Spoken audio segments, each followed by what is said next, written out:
Well, it is Mailbag Friday here on the show. Three great mailbag questions that I'm going to answer. The first one is, where do you see the Ducks in the next 5 years? I'm recording this on Thursday, June 30th. I had a different answer when I woke up this morning than the one I'm about to give. Here we go. You are Locked On Ducks, your daily podcast on the Oregon Ducks, part of the Locked On Podcast Network. Your team every day.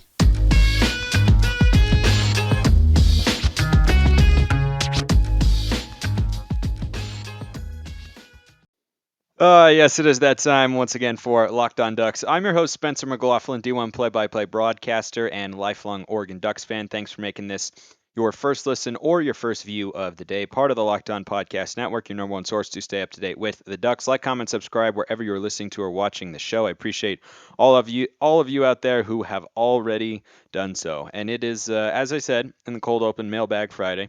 Couple great questions coming in. Lots of questions coming in. By the way, I'm going to have more mailbag questions to answer next week on the show, and I'll be on vacation in the Pacific Northwest, but I'll be trying to do as many shows as I can up there. So keep the questions rolling in. But let's hop right into it. Grayson Potter hops into the Twitter DMs at smalls_55 or at Locked On Ducks are the accounts. You can also hop in the YouTube comments as well, but DM me on either spot.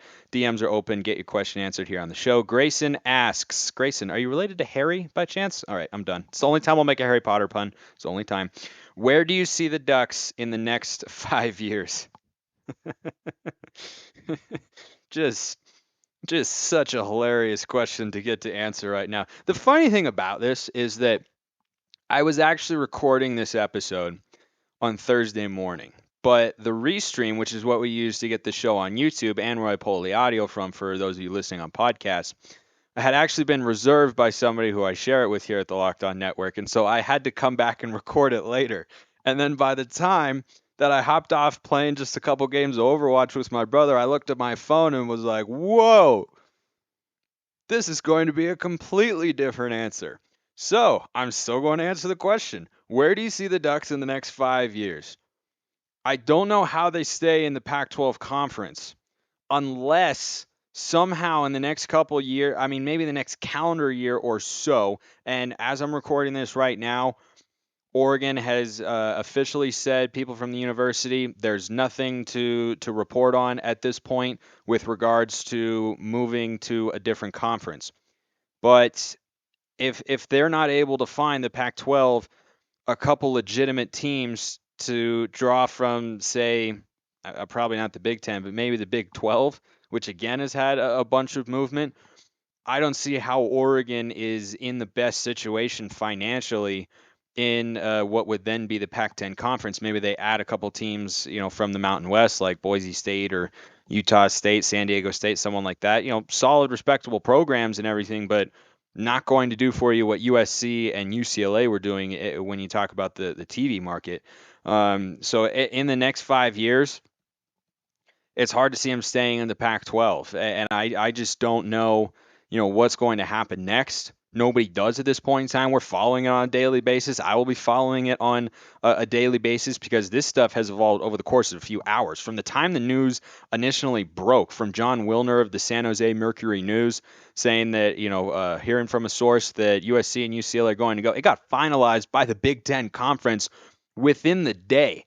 So this stuff is progressing rapidly, and it can progress rapidly. So right now, Oregon is staying in the Pac-12 conference in the near and distant future. Next Wednesday when I come on, that could be completely different. It might be the same. We really have no way of knowing because there are so many considerations that the administration, that the school has to take on right now. You have to think about what's in the best interest financially, because the reason USC and UCLA are going to the Big Ten, first and foremost, is because they're going to get more money from the conference than what the Pac-12 is giving them, because Larry Scott negotiated a terrible media rights deal back in the day, and the chickens are coming home to roost in the worst way possible for new commissioner George Kliavkoff, who I feel really bad for because none of this is his fault. This is mostly Larry Scott's fault, and everybody who was in the Pac-12 administrative offices at the highest levels and who didn't get the conference where it needed to be able to convince schools like USC and UCLA that the Pac-12 is the best place for them. So I feel really bad for Kliavkoff in that sense.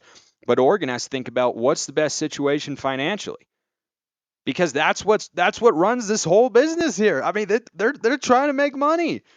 It's not our favorite thing in the world to talk about all the time, but first and foremost, you have to think about what is in the best interest of your long-term financial security as an athletics administration. And from a conference perspective, Oregon individually has been more than fine over the years. They break even, which is what all college athletic programs are basically trying to do, because they're registered as nonprofits, which is how you have other sports and whatnot.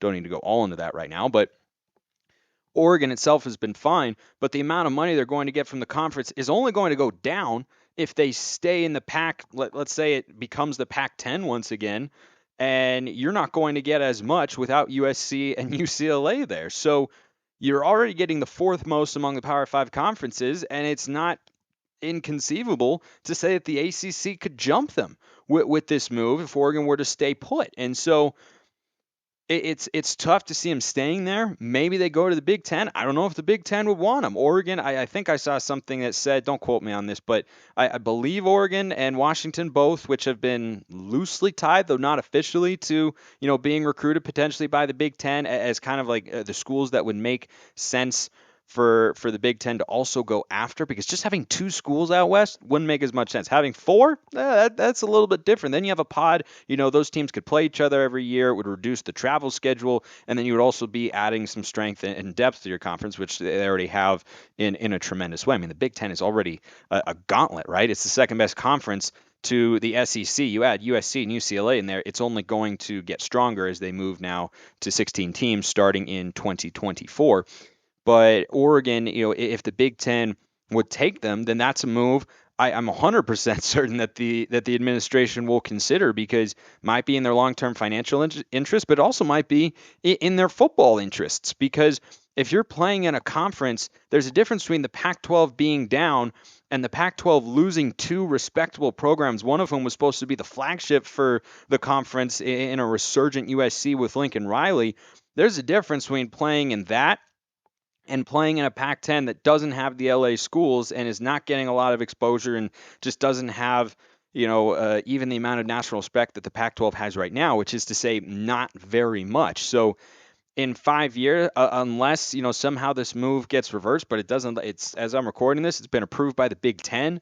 And I don't believe, I think we're past the point of no returns, and it would seem unlikely anyway after all this hubbub and everything that appears to have gone into it. So the conference could just be in a place where maybe Oregon doesn't want to be in it, because it would just be seen as a hilariously weak conference schedule where if you lose a game, you're automatically out of the college football playoff discussion. And so those are all big considerations that Rob Mullins and his staff have right now. But I do want to give my initial answer to the question before all this craziness started in the college football landscape, and I'll tell you what that is after I tell you BetOnline is your number one source for all your betting needs and sports info. If you'd wanted to bet that USC and UCLA were going to the Big Ten, maybe BetOnline has it, maybe they don't, but they've got a bunch of stuff on there, and you would have gotten some crazy odds on that, and also you'd be very rich. You can find all the latest sports developments, never know, league reviews and news, including this year's NHL playoffs, which have since passed. Congrats to the Avalanche and Major League Baseball. Go Mariners. BetOnline is the fastest and easiest way to check in on all your favorite sports and events, including MMA, boxing, and golf. Head to the website today or use your mobile device to learn more about the trends in action. BetOnline is where the game starts. So my answer to the question, where do you see the Ducks in the next 5 years, before they were in conversations, or before the discussion point came up of, well, are they even going to stay in the Pac-12, was in the next 5 years in the conference as it had stood. I was looking at it going, all right, I expect you to recruit at a top 15 level at least, hopefully getting into the top 10. I expect you to make at least 3 Pac-12 championship games and win at least one, probably 2. And then if not, get into the college football playoff once, have a season like 2019 where you're, literally on the cusp. I mean, if Oregon is able to scrap out that win against Auburn, or if they get it a stop against ASU on 3rd and 16, if either of those things happen, that team probably gets into the college football playoff with one loss. You wouldn't have needed both to happen. You just would have needed the one. So I think that's a reasonable hope and semi expectation here, though I think we have to wait and see a little bit to, understand what Dan Lanning and Kenny Dillingham's chops are as coaches in their respective roles. Kenny Dillingham, this is the first time he's been a full-time play caller. That's a question mark. Dan Lanning has never been a head coach. The early returns are good, but still, on game days, that's a question mark right now that we don't have the answer to, which is why I would say the recruiting is the most likely thing that will continue to be strong going forward. And, what we see on Saturdays, we're going to have to assess after we get a full season or two of Dan Lanning and Kenny Dillingham at the helm for this Oregon staff. But even if let's say they go to the Big Ten, let's say they follow USC and UCLA and Washington goes with them.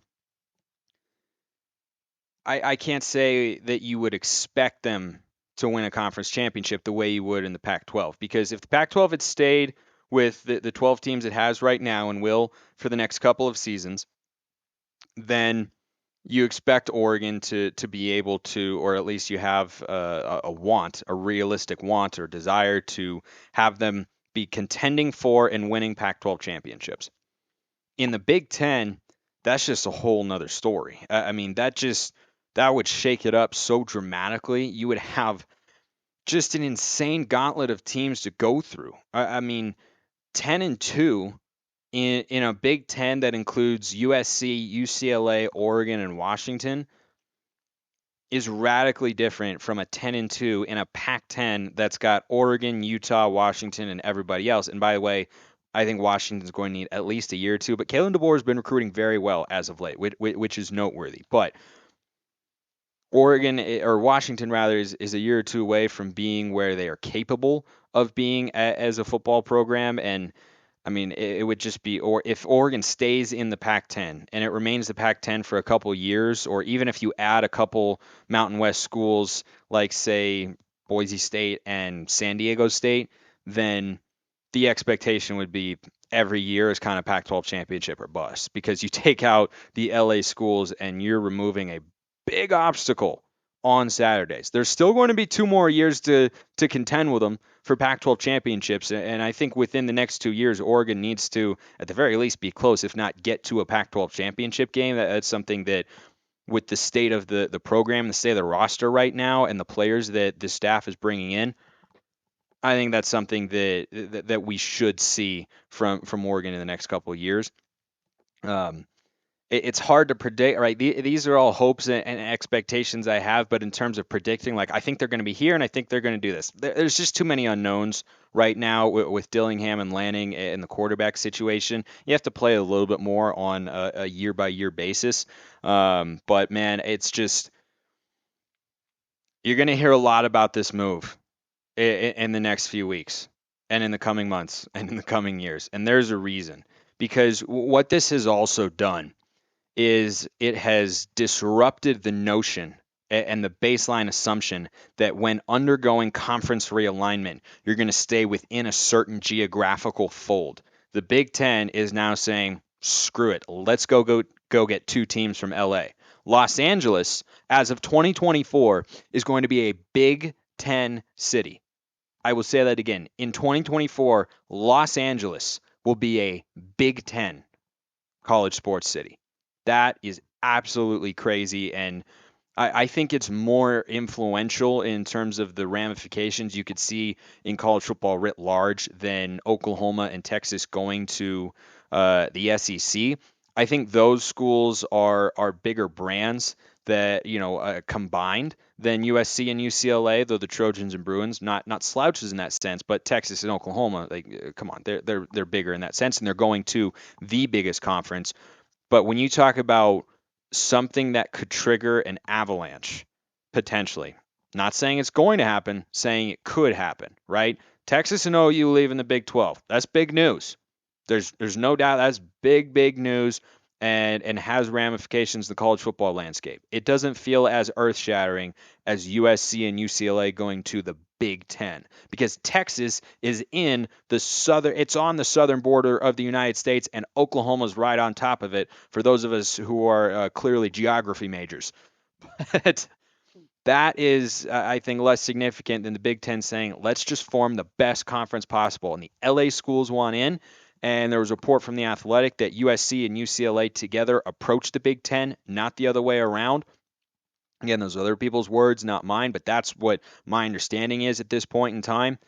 And the Big Ten being willing and able to do that is just so it's new. That's not something that we have seen before. Think about every expansion of the Pacific Live Conference since its inception. It was the Pac-8. You had Oregon, Oregon State, Washington, Washington State, Cal, Stanford, USC, UCLA. The Pac-10 with the Arizona schools right next to California. Literally the state right there. And then right above the or right next to or diagonal from Arizona is Utah, and next to them is Colorado. So that's branching out a little bit, but that is not nearly, not even close to the reach from a geographical perspective as USC and UCLA down in Southern California going to Big Ten country. I mean, you're going to have Rutgers is in the Big Ten.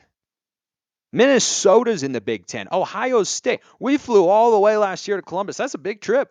That's a big time trip. That's now going to be probably a yearly trip for USC and or UCLA. At least one of them will play the Buckeyes every year once they get into that conference. I mean, that's just I, I'm still a little shocked, as you can tell. It is just so it's somewhat unexpected, and for Oregon, there might come a point where the Pac-10 or Pac-12, whatever it is, it's still the Pac-12, so we'll keep calling it that. There may come a point where the Pac-12 is just no longer able to present a financial and football future that is as sound and as respectable as going to the Big Ten along with USC and UCLA. I can maybe see the Big 12, but that seems a lot less likely, as does the SEC. Just kind of feels like if the Big Ten was willing to go to the LA schools, they're willing to go get anybody. And why shouldn't they? Well, I mean, I know the reasons why people say, well, here's why they shouldn't, and I get that. But from the Big Ten's perspective, Big Ten's got all the headlines here. This is an unwavering positive for the Big Ten and a gigantic negative for the Pac 12. Let's get to our next mailbag question. There are still recruiting pursuits here for Oregon. I know this is dominating, but I'm going to try and work in both as best I can here because I know plenty of people still care about recruiting. That stuff still matters because as of now, Oregon's in the Pac-12, and even if they do announce a move to the Big Ten, doesn't have an impact on the 2022 football season because the move wouldn't be till at least 2024. Like that's when it would take place. So we've still got a season upcoming ahead of us. Important to remember, it's in the Pac-12. USC with Lincoln Riley still there. Chip Kelly and UCLA are still there. Utah and Kyle Whittingham still there. Those are, I think, the biggest obstacles for the Ducks when you're talking about winning a Pac-12 championship and hopefully, maybe getting to or being in the discussion for the college football playoff. But anyway, Cameron Derby asks our next question. Question for Locked On Ducks. That'd be this show. I know you've been doing a lot of recruiting talk. What do you think pulling in a transfer of a legacy name like Chase Coda, even if he's not at the level Chad was, does for the program? Well, when Cameron sent me this question, he pointed out it would have been, I think, a little bit more significant to get him initially when he came out of high school. And from what I've understood researching this particular topic, if Willie Taggart hadn't bolted Oregon after 1 year, there's a good chance Chase Coda does come to Oregon and has that sort of legacy connection. I think as a player, Chase Coda looked great in the spring game. He's always been solid. I think he can do a lot. You can line him up inside or outside, which is great because anytime you're going to have sort of attrition at a position group, you want to have guys who are versatile. And Chase Coda is versatile. You can line him up anywhere on the field. You can line him up in tight. He will pop a guy. Is not afraid to do that in the run game, which is something that I think will be utilized again based on what I know about Kenny Dillingham's offense. And you can line him up outside. You can put him in the slot. You can put him in motion. Not a big jet sweep guy. Doesn't have that sort of agility and speed, but he's just solid. Everything he does is rock solid. So I really like the player addition there. I think it's feasible, assuming Oregon actually, what is it, uses our wide receivers. That'd be a nice refreshing change of pace for the 2022 football season. I think he could be one of our top four wide receivers this year. I think Franklin could very well be one of the leaders because he's going to work a lot in the middle of the field, kind of in that 5 to 15 yard range. I think that is Troy Franklin all day, every day, along with Chris Hudson. Seven McGee will be in there. Dante Thornton will be a candidate. But I wouldn't be surprised at all if we look up at the end of the year and amongst wide receivers, Chase Coda is top four in catches and yards and maybe touchdowns as well. That wouldn't shock me at all. From a legacy standpoint, I think it's nice to get him now, right? It's a cool thing. Like his dad played and now he's here, but it's not groundbreaking because he's not a can't miss prospect who is just this unbelievable player and you got to have him, and that sort of thing. Not like a Sam Heward at Washington, who's the nephew of Brock Heward, who's a 5-star quarterback recruit who has not yet claimed the starting job and probably isn't going to have it in 2021. Talk about that more on Locked On Pac-12. You can check me out over there if you want to hear more. But because I'm sure most Oregon fans probably already tired of me talking about the Huskies that much. But I think getting Coda is it's a nice thing. You want to have those sorts of ties. You want to be well tied into your alumni network because it can certainly be a boon for your university and your football program when you talk about getting donations or having guys come back who will, talk to recruits and help in that sense, or maybe be coaches on the staff a little bit. I wouldn't say it's, an earth shattering, like, oh my gosh, we had to get this guy. I'm glad we finally got him. Like, even if we'd gotten him at the time, there was this really cool recruiting pitch that Oregon made, a graphic where it was a picture of Chase lined up in an Oregon uniform cropped in there against his dad on the other side, which is really cool. That stuff is great. It's fun. It's awesome. Like, I'm not trying to bash that at all. I'm just saying bringing in a legacy like that just for the sake of bringing in a legacy is less significant than bringing in, a big time prospect who's not affiliated from a familial standpoint with the University of Oregon. But a good question there from Cam Derby.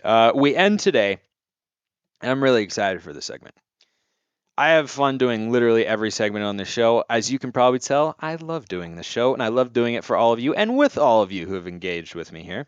And this is the first ever mailbag trio of questions. Now, this one not directly tied to Oregon, but I know a lot of you are going to enjoy this nonetheless. Frosty Dog Gaming wants to know, I am curious, what do you think of sports movies that are based on true stories? And if you have favorite sports movies? I love them, first of all. And I do have a lot of favorites, and I listed them in order. I took all the time, made sure I didn't miss one, or at least I don't believe I missed one, because you're talking about based on true stories here, right? Not something like Rocky that is loosely inspired but not directly based in terms of the events of the film on a true story.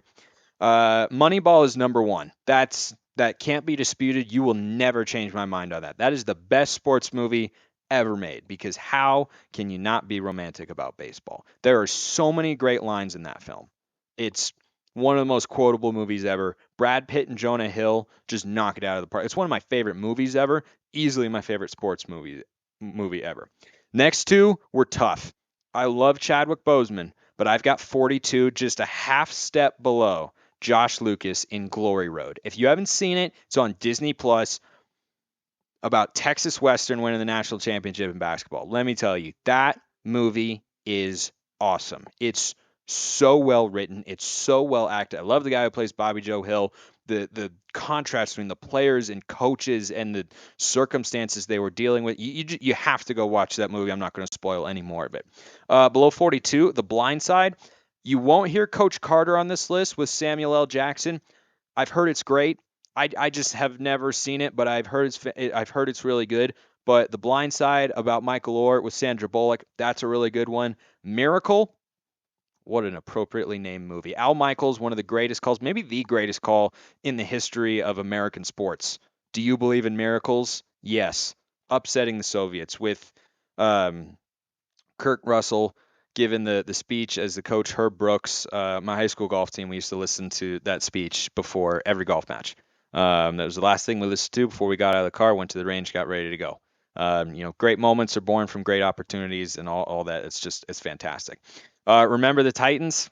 Gosh, everybody loves that movie. Come on.